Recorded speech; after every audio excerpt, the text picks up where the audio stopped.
Welcome to New Home Insights, the podcast from John Burns Research Consulting. I'm your host, Dean Worley. If you want to follow market trends, demographics, capital, new ideas, and endeavors that touch on housing, we're going to try to make sense of that every couple of weeks. Let's go.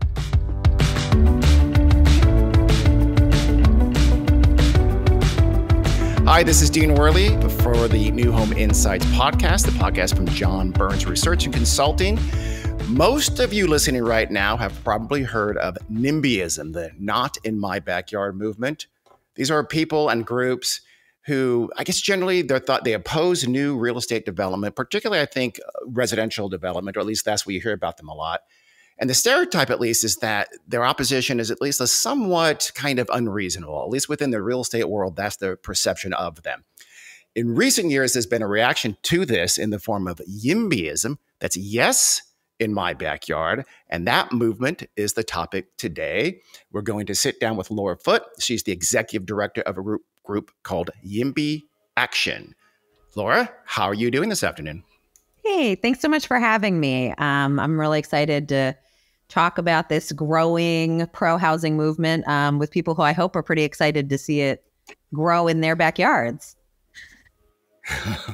You're probably right in that assumption about our audience. I want to be really fair here too. By the way, I don't want to be present NIMBYism as a caricature at all. So let's just do this. Let's start with tell us a little bit about you and how you came to YIMBY Action, and then just at a very high level, tell us what YIMBY Action is about and what does it do. Yeah, so I graduated from college in the middle of the last recession, and I had an undergrad degree in economics, which is a very dangerous amount of knowledge. You can get overconfident. But I couldn't find a job that I was just really struggling.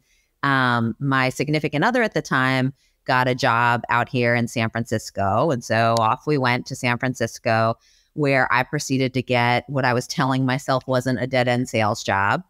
And it was really hard. It was everybody who, I was making around $45,000 a year, which was more than I'd ever made before, which would have been a pretty normal income. And yet everybody in my cohort was struggling with housing. I had a friend who was living with a hoarder. I had a friend who was living in, now I have all these technical terms, right? I had a friend who was in overcrowded conditions. I had a friend who was mega commuting. I had a friend who was living with an ex who was becoming increasingly erratic. And we didn't, it's like, how do you contextualize those stories, right? On one level, they were personal struggles and we were sort of talking and sharing these stories. And then it really came into grips that like the rent is too high. This is a housing shortage. And this is affecting us on this very deep and systemic level at all levels of society, from the people who are experiencing homelessness to the people who are complaining about traffic. This is all the same problem. Yeah. And I was getting into local politics and they were not calling it a housing shortage. And I was like, what? Are you in the city of San Francisco specifically at this time? Oh, yeah. But, this is true in many places. Yeah. They didn't want to call it a housing shortage. There was, it's an affordability crisis. And I was like, okay, like, what does that mean exactly? And like, we need more affordable housing and we need the housing to be affordable. And I was like, okay, well, like, what does that mean for policy recommendations? And it was just kind of like all over the map. And a lot of things where I was like, that is not going to solve the problem. And you can't even name the problem. They were really, if you say there's a housing shortage, then you have to build a lot more housing and you have to make existing residents deal with the fact that we're going to build more housing. And that's just like wasn't politically something that our local politicians were game for. There's going to be a lot of places where that is a political non-starter, or at least even if you want that goal, you can't say it in that way. No. And so and then they talk around the issue. We have a teacher shortage. Well, okay, yeah. But could it have something to do with the cost of living here? Maybe. I don't know. Now it's workforce housing is a buzzword you hear a lot, because now it's teachers and nurses and fire and police and just like people with still the same issue.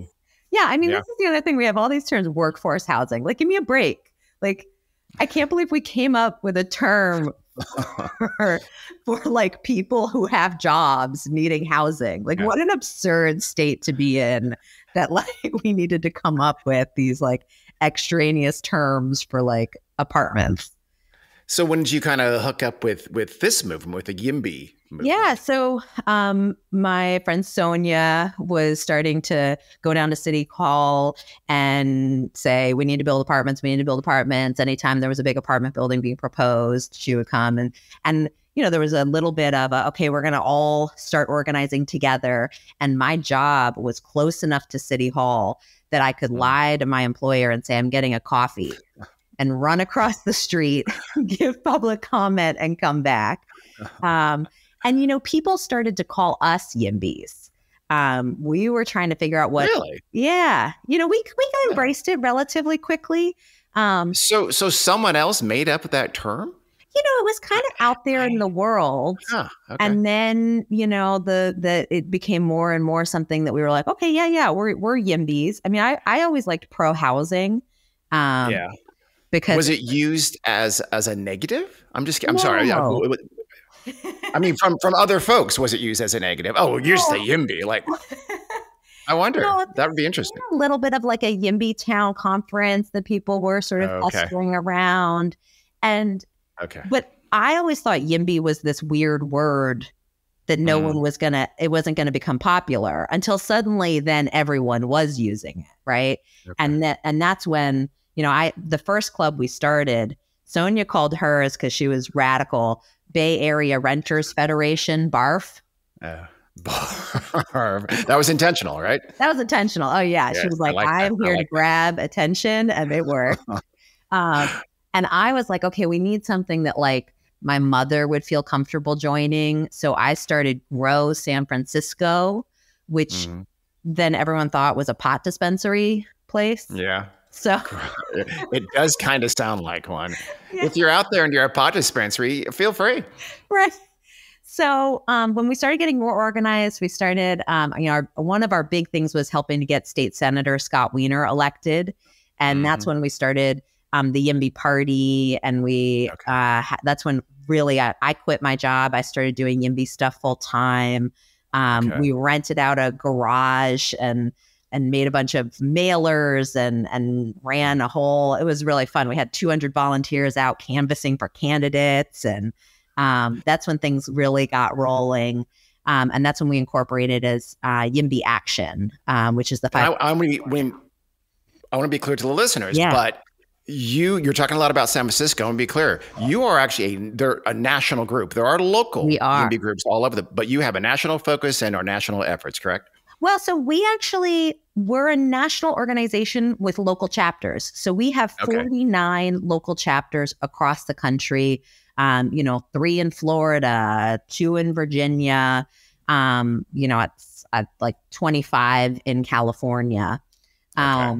And really our focus is we do some federal legislation support, but this movement needs to happen in communities across the country. And so we help people build and manage pro-housing chapters, make change at the local level. That ladders up to the state level where we're supporting a lot of big, important bills that are, you know, a range of success and failure. You know, our whole philosophy is this isn't going to change. We're not going to change the structure of this problem until we have a big, vibrant grassroots movement, a people power fueled movement that really makes this change because it's in so many different levels of government too. You know, we've pulled decisions about housing down to this hyper local level, and we have to make decisions at bigger levels of government. And the only way to do that is to pass not just one law, but a lot of laws and really change the practice of how we think about land use decisions in America. And that's, you know, it's a pretty big enterprise. And it's going to take a lot of legislation, which is just going to need this movement to keep growing over and over again.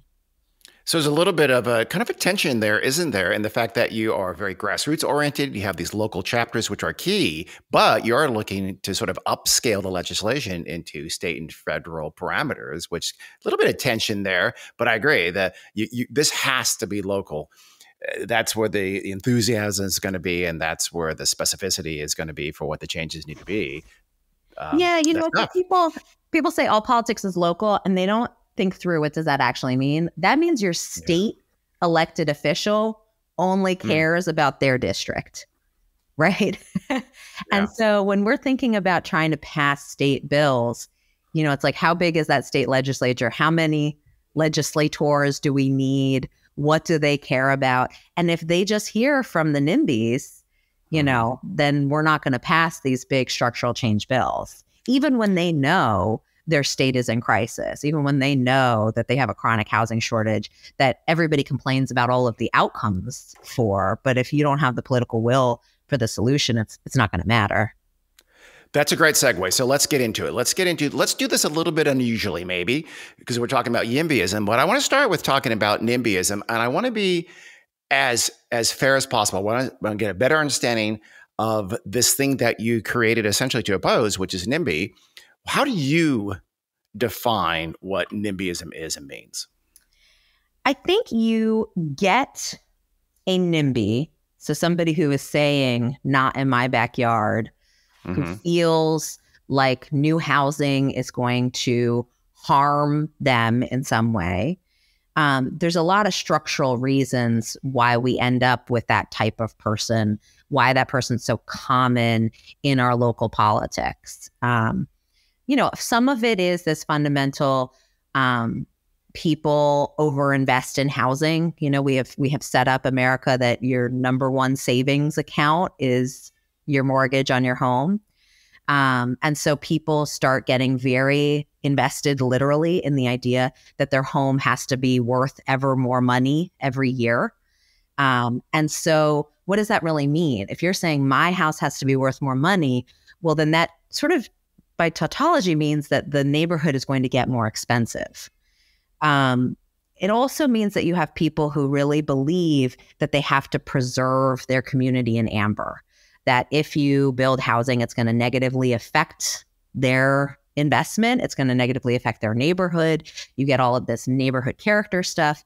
And so we've pulled the decision-making about whether we should build, let's say it's a 10-unit apartment building being proposed in a neighborhood currently of single-family homes. Who gets to decide that?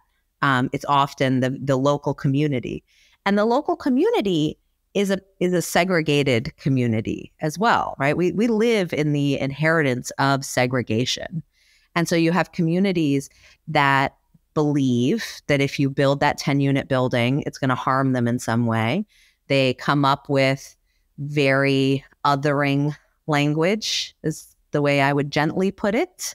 Who are those people going to come into my neighborhood? And, it gets quite ugly at these hearings. They'll say quite ugly things about renters and other undesirables coming into their neighborhood, and they're going to park all over everywhere, and the shadows and yada, yada, yada.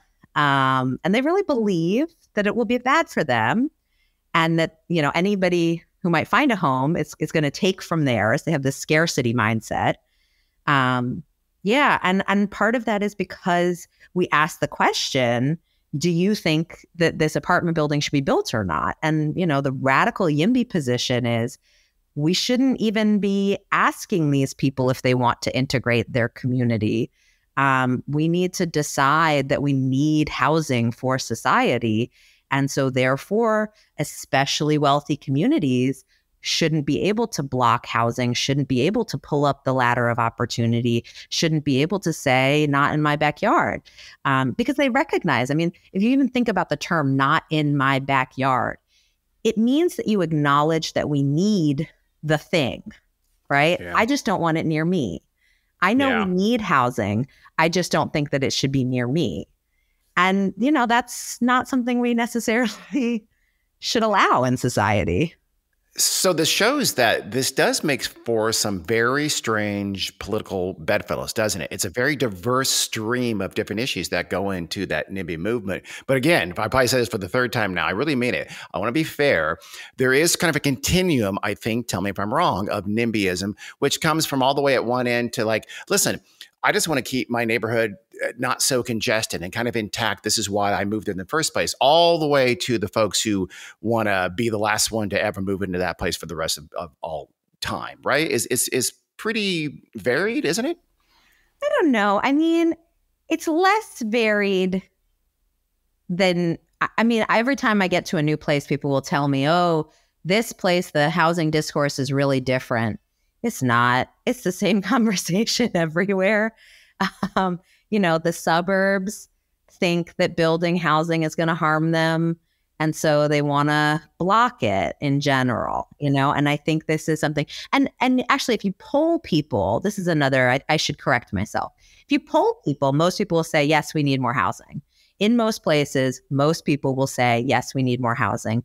And then if you ask them, should we build this particular 40-unit building around the corner from you, suddenly that urge goes away. And I don't think there's a huge difference. I mean, this is the sort of part of the problem is that NIMBYism can sound so reasonable. I mean, my mother said to me, Laura, don't you realize, though, if they built housing near where you grew up, that would be bad. You grew up on Capitol Hill in DC. It's such a lovely neighborhood, all those beautiful trees. And I was like, well, Mom, remember that time they did build the condo building near us? And then your friend moved in and you guys got cocktails regularly. Well. Oh, well, that was wonderful. Yeah. It's funny you say that because it is, I think a lot of the folks there on that NIMBY side are reasonable. My boss, John Burns, has told the story in the past where he grew up in Marin County and his parents were kind of NIMBYs. And he said the meanest thing he ever told his mom was that the reason your daughter, his sister, can't live here is because of people like you. And that's why she had to move away to a different metro area. And that kind of got her attention. I mean, I think that's, so I once said, similar at a public comment, actually in Marin, I said, the reason that people, the next generation can't afford to live here is because of actions like this. And you are going to miss your grandchild's first step. And there was audible gasp in the audience. And says, well, it's true. That's exactly what he said. He said to her, basically, do you want to see your kids or do you want to maintain your housing values? If you had to pick one reason, or maybe one or two, in terms of the motivations for NIMBYism, is that first one kind of this sense of, wait, I want to keep my housing value high and rising? Is that the number one thing? Is there something that's just as important to those folks? I think that it's an incentive, and I think that it worms its way into your brain in a way that I think is quite subtle when we're talking about incentives. I don't think that it's a conscious reason all the time, but I do think that it is something, it's unavoidable to sort of realize that NIMBYism is predominantly a homeowner disposition. It is not predominantly a renter disposition. You can have a neighborhood made up of both homeowners and renters when they get their neighborhood notification, often somehow find something else to do with their day than show up to a 4-hour community meeting to complain about this. But there is an element, though, beyond that, or at least there's an element that does make it more complicated, which is to say that, so would a NIMBY person likely have more opposition to a below market rate apartment complex or a market rate apartment complex? I mean, the ugliest things get said about subsidized affordable housing. I mean, I definitely find that those are where you get people, the fear of others is most acute when you're talking about potentially low income people moving into a community. Absolutely. let's switch it up. Okay, we understand a little bit with NIMBYism, and again, if you're a person who's like that, if you think we have unfairly characterized you, I apologize. I don't think we have. I think it is there. Most of them are very upfront that, hey, I want to protect my housing values, and we think that is probably one of the key considerations. But it does go beyond that. Let's be honest. YIMBY. So what does YIMBY mean to you? If you had to define what YIMBYism means? Yeah, I mean, it is the belief that we can build more housing, that it can benefit not just the people who need to live in that community, but also the community that exists there today. We often talk about an abundance mindset, that just because one person does a little bit better doesn't mean that other people are doing worse. That in fact, when we build housing, many good things can happen. When you're talking about densifying an existing community, that means that the retail in that area is more likely to be able to survive. It means that traffic often goes down because people are able to walk to their job. It often means that you have this sustainable community that can then thrive, that kids can afford to stay in that community, and it just becomes a more stable, more diverse, more welcoming place when you allow more housing. Sometimes we put things into kind of what we call the 3 E's, that there are economic reasons to be pro-housing, there are environmental reasons to be pro-housing, and there are equity reasons to be pro-housing. So in the economic, businesses do better. We see a more sustainable economic community when we say yes to housing. Environmentally, we know that we need to not sprawl out over the entire earth in single family homes. We need to create more dense, vibrant, walkable communities to bring down our carbon emissions.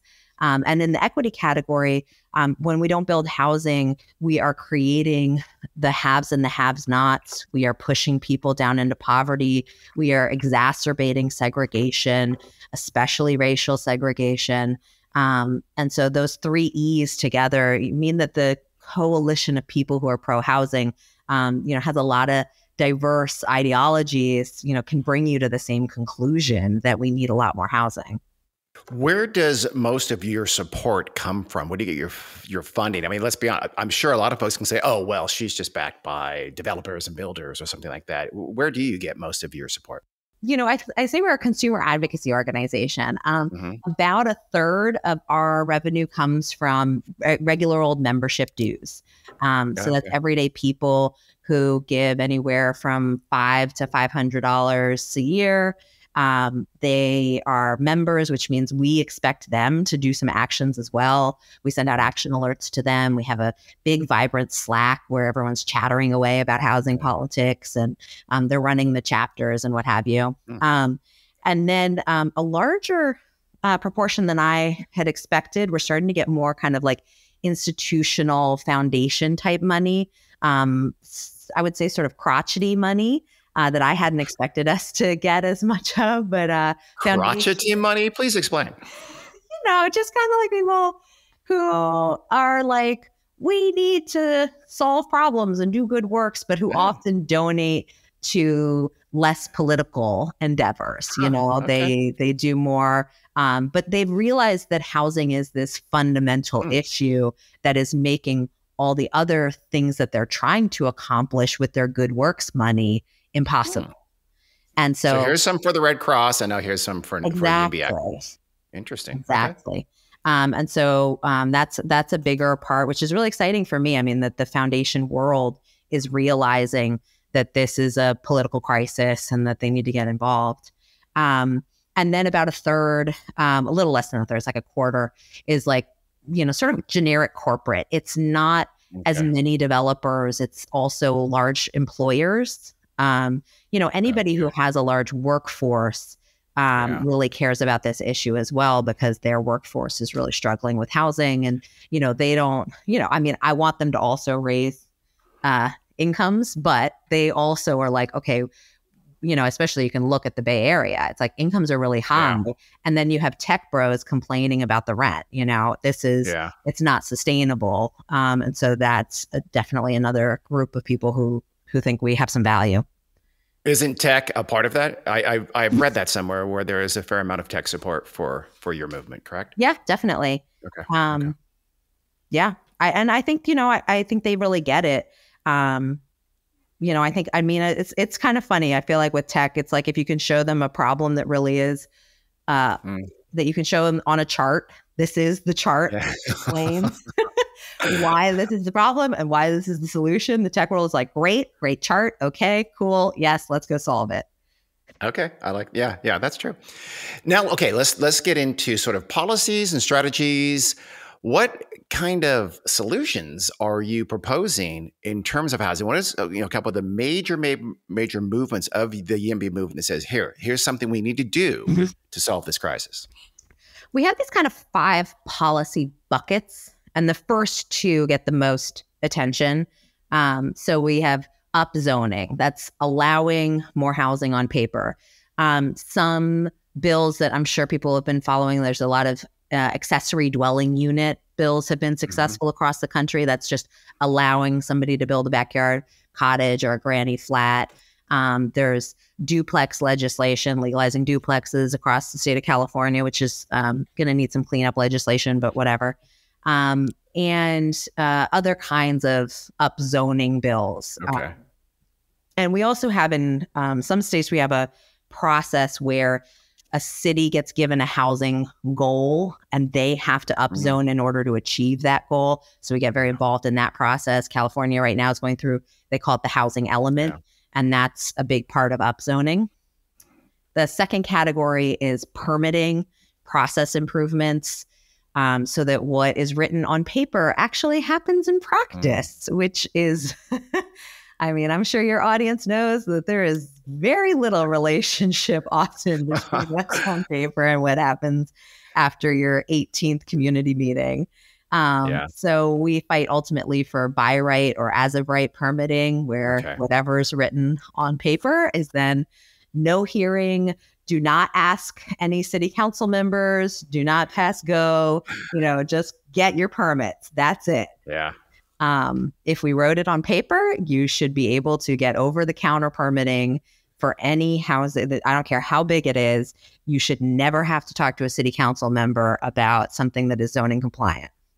And just for folks in the audience who don't think that's true, trust me, because my day job is actually we do market feasibility studies. A lot of our clients are admittedly we're from the development world and the builder world. Trust me, it happens constantly where it says it's clear as day that you can do X, but they're not going to let you do X. That's extremely common. Yep. And then what's the third bucket? Third bucket, more money for subsidized affordable housing. We need to, as a nation and also local jurisdictions, we just need to spend a lot more money on subsidized affordable housing. We also get really into different ways and structures of doing low and moderate income housing. People get really into social housing and different models. If a person lives in it, we're for more of it. And we're for more subsidized, affordable social housing, all kinds of things in that category. And we just have to spend more money on it. And we have to not spend, I think this is a pretty wonky audience. So I can say we're seeing more and more places that don't want to just do normal taxes. They want to do inclusionary. They want to tax developers in order to get more subsidized affordable housing. And this is something that we think is ultimately really a dead end. There's just not enough money that we can tax on housing we want in order to pay for other housing we want, that it is not a sustainable, it's a way for local governments to not tax their own citizens. And we really need the federal spigot to come back on for deep spending on affordable housing. But anybody wants to, go talk about inclusionary with me, which I do think in different places. Oh gosh, this is such a wonky audience. I hope you're okay with me going here. Sure. For sure. The big difference between inclusionary and density bonuses. If anybody wants to email me about this, we're pro density bonus. We're inclusionary skeptical.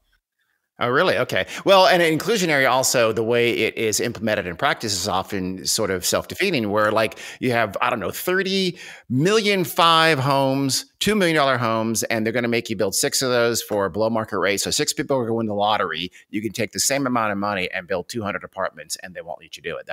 so often it gets in its own way. Totally. How about, I think you're on the fourth bucket now, Laura? Yeah, If I'm fourth bucket. counting right.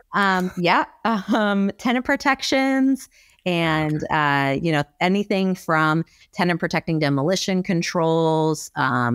We're a consumer advocacy organization, and so we also think that consumers need protections in this market as well, which I think does really differentiate us from some of the sort of just pure developer-oriented organizations. We really do think that a piece of this puzzle is protecting people as we grow. And then the last bucket is bad incentives. So it's this kind of grab bag of the way that we are funding and not funding public transportation. We have tax systems that in some states just freeze your property tax at the rate that it was when you purchased the home, and your property taxes functionally never go up. And that creates all kinds of weird, bankrupt local cities that then are trying to do all kinds of weird stuff. So we have this kind of grab bag of bad incentives that we get into the more technical stuff around taxing. I'm realizing you are going to cross ideological lines. Those 5 buckets for sure are not as ideologically homogenous as someone might think. Yeah, I mean, which kind of makes it fun, for each. Yeah. I think so. harder, but fun. No, you're right. It's way more fun. It's probably much more rational, but it's going to make it harder, isn't it? Well, I mean, I think ideologies are kind of silly, the idea that people have, I think YIMBYs are very practical, right? We say, okay, we can see that this is something that will solve the problem. And so I don't necessarily care what ideology brought you to this. If you agree with me that this is one of the solutions, great. And we also are really good, I think better than some other political movements that I see happening. We're really good at separating out. Like we for ADUs, gosh, the number of homeowner associations that we ended up working with who liked ADUs, they don't like anything else we stand for, but they did like that maybe they could bring grandma into the unit. Yeah. And so fine, we're going to work with you when we work with you. Okay. And when we come back to argue about how your taxes should go up, we'll argue about that later. So you're cobbling together coalitions for a specific policy and move on to the next coalition, different coalition the next time. Okay. Totally. I want to be fair. Remember a minute ago, I said I wanted to be fair to the NIMBY movement. I want to be fair to the YIMBY movement here. Do you ever take the attitude, kind of, I don't know, the old school, hey, it's my land. I can do whatever I want with it, whenever I want with it. Do you ever have that approach? Are you a little more modern than that? No, I mean, for it, it depends on where and who and what arguments you're making. So, I think we were part of a coalition that tried to get a couple bills passed in Texas this past election cycle. And the main organization was Texans for Common Sense Solutions or Reasonable Solutions, something that really had that Republican private property rhetoric that was there front and center, and me, I'm like, the most liberal blue. I literally live in San Francisco. I was like, oh, common sense solutions. I don't know. But it was the right policy. We think that we got the right idea. We supported it. I think it's sometimes internally, it's really hard sometimes for our members we let them talk to each other a lot. And so they get into arguments, and it's my job to come in and say, hey guys, I know we disagree about policing. I know we disagree about all of these other things, but we're here to work together on housing. And most days we don't fight too much. Yeah.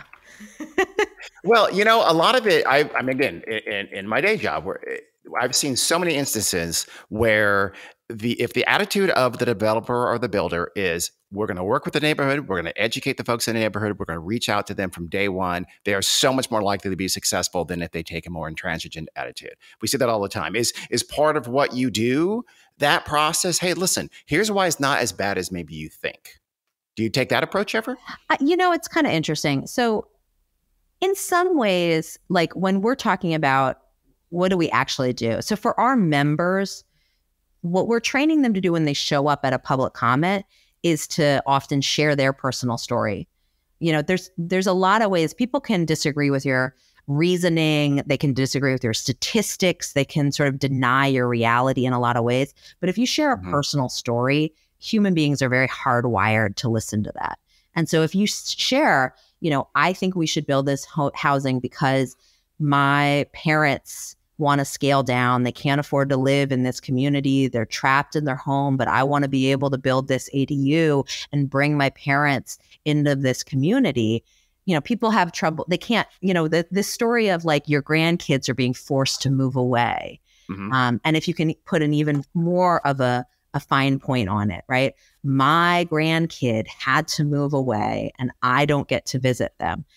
That personalization really can change the dynamics at these public hearings, can make people realize that there are people deeply affected, can undermine their narrative that you're all developer shills, blah, blah, blah, blah.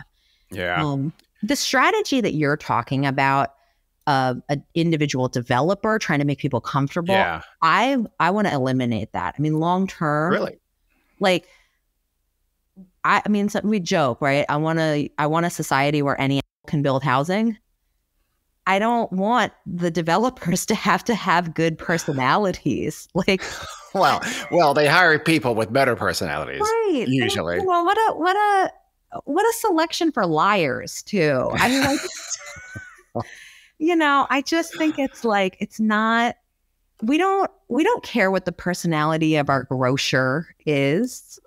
We say, is there a peach or is there not a peach, right? I want to go to the grocery store without having to think too much. I mean, we might say, okay, I want to regulate organic and I want to create some easy labeling systems here, right? I'm not opposed to regulation. I love regulation. I think regulation gives clarity so that it's not a personality contest. And right now we have this system where if you come and massage a lot of egos, you might get your project through easier. And I just think that that's like weird and gross and corrupt. And yes, it works. It's the only thing that works. But we have to have a better system than that. I would push back on that a little bit. I think sometimes it is. When I say educational process, I mean that genuinely. That is, they say, there are misperceptions. It's not, if you can uncloud those misperceptions, I think that's a fair way to go about it, as opposed to just having the person with the best smile. Do you think that, I guess this is a good question for you. I mean, I don't see developers being successful I'll take an example just from my backyard recently. There was an affordable housing developer trying to build in a neighborhood that has not built a lot of housing over the past decades. And the anti-housing, the NIMBYs, started spreading rumors that it was a toxic waste dump. They made themselves so wound up about the toxic nature of the soil and that it's totally nothing that could ever be overcome. They all started believing their own nonsense. The developer tried to put some true facts out there about the quality of the soil and about what mitigation looks like and all that stuff. And they were completely unsuccessful. I mean, I think that there's just a limit to when people have this, when you have an incentive, when you have fear, fear is this addiction that can happen. Well, we live in that to me, that's an example of this post-truth political environment that we live in now. I would say, though, that more ideally, and hopefully it still happens, where you have the type of people you described on a fringe, and let's say the opposite is the developer, and they're both appealing to a rational middle that is massive. And I don't mean that middle ideological. I mean just normal people who live in that neighborhood.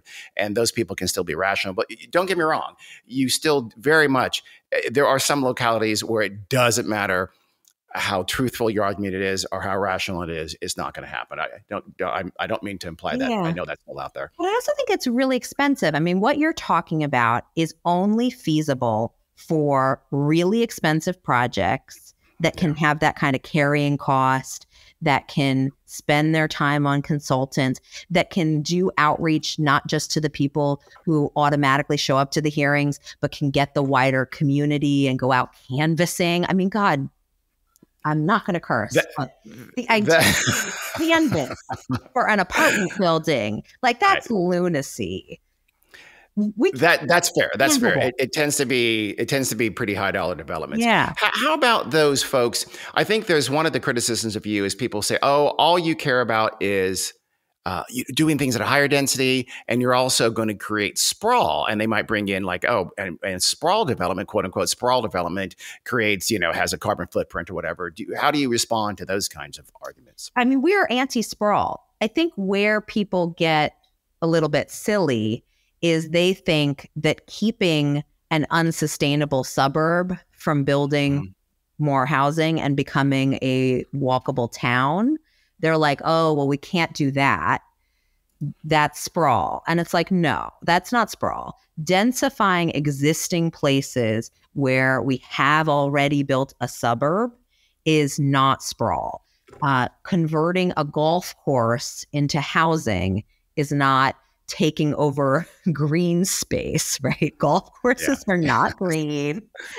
You'll get no argument from me. I hate golf, but I love golf, but I think that there are many like there are public golf courses in America that are in disrepair that nobody's using. And anytime somebody tries to propose housing on them, suddenly you have golf fanatics that just come out of the woodwork. Oh my God, we must protect the park of golf. And it's like, no, that is not what's happening here.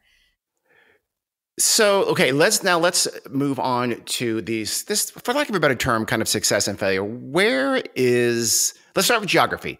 Where is this YIMBY movement working best right now? So you've seen, I mean, it's definitely true. We've had this explosion from the San Francisco Bay Area across the country. And so definitely there are other places that are seeing different kinds of success. There are places, I mean, I think as far away as, Arlington, one of our chapters there just successfully passed a missing middle legislation that's really exciting to densify, allow more housing in Arlington. Very exciting.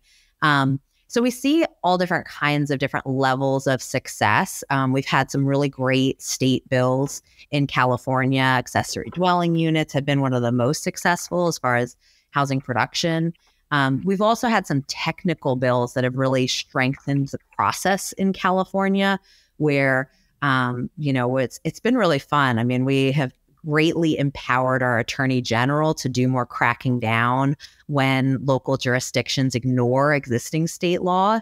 I mean, so we have this political movement that then means that the state attorney general in California, Rob Bonta, recognizes that there is a community of people who will cheer every time he enforces state housing laws. And he knows that we need to be sending a clear message. The governor has said we need to send a clear message that local jurisdictions have to obey these laws. And that just dramatically changes on the ground what actually happens in practice. Because I think you can pass laws that then fall apart in practice if you don't have this whole ecosystem of enforcement, of making cities actually follow those laws. And that's where I think that it's been, not as we haven't won yet, but I think that this cycle of passing laws and enforcing, we're definitely doing pretty well in California. And there are quite a few other states where it's starting to pick up. California, of course, and particularly the Bay Area, have a well-earned reputation for being both chronically undersupplied and, not coincidentally, very, very high-priced housing. Is that the stew that you need? Are those kind of locations where you tend to be most successful, just generally?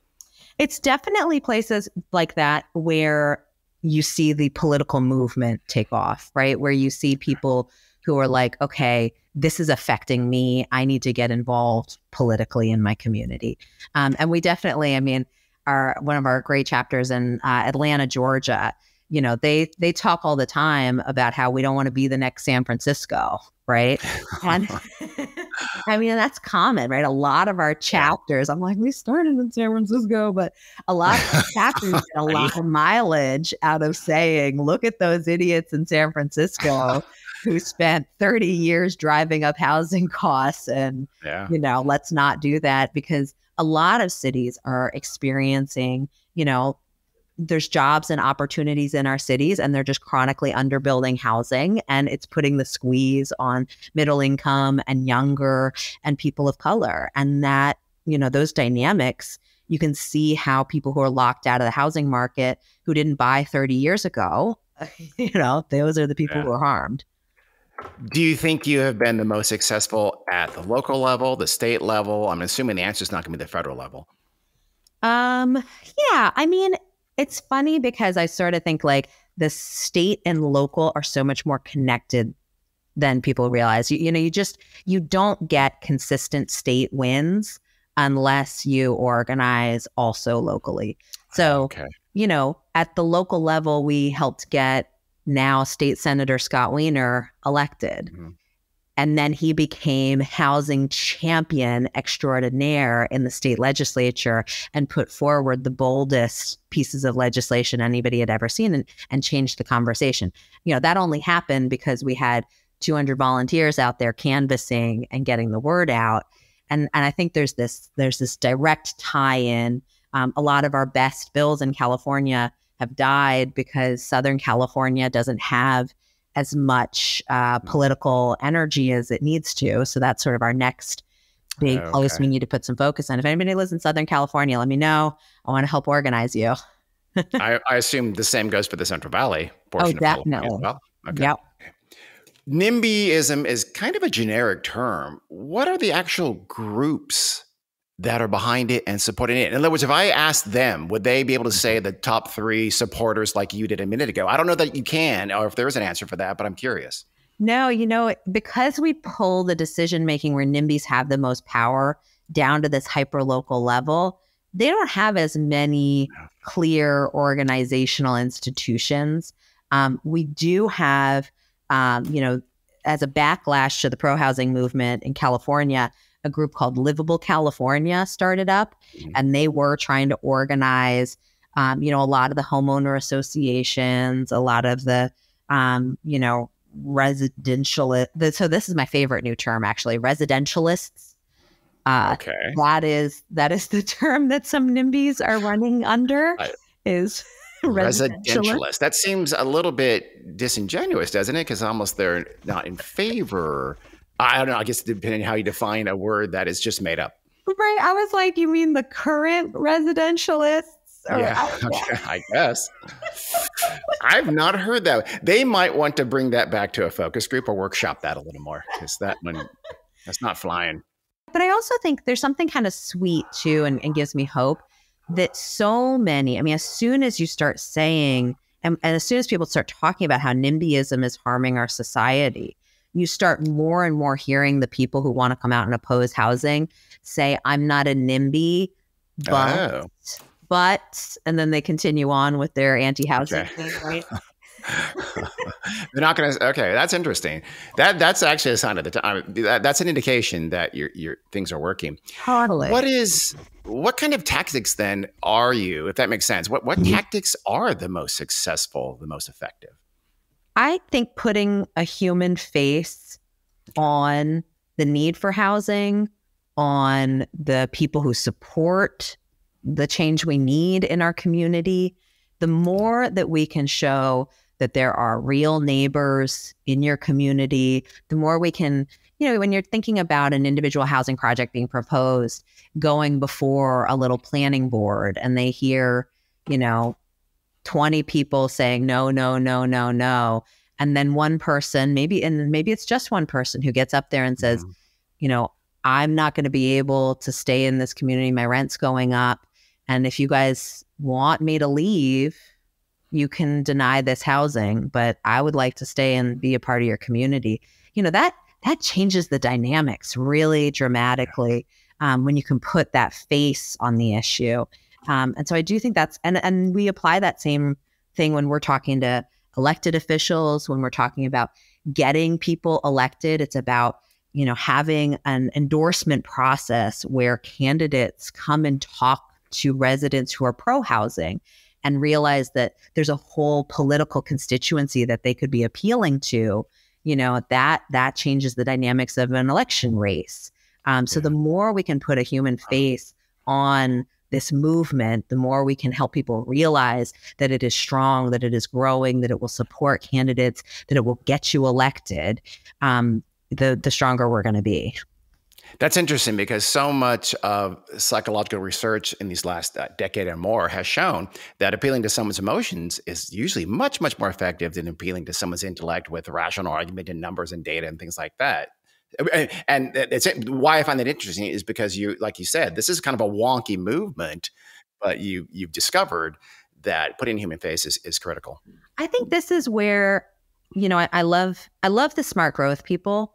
But I think this is where they lost the thread, that the smart growth people wanted to show you a very smart chart, and they wanted to demonstrate how smart everything was going to be, and we were going to make the right choices.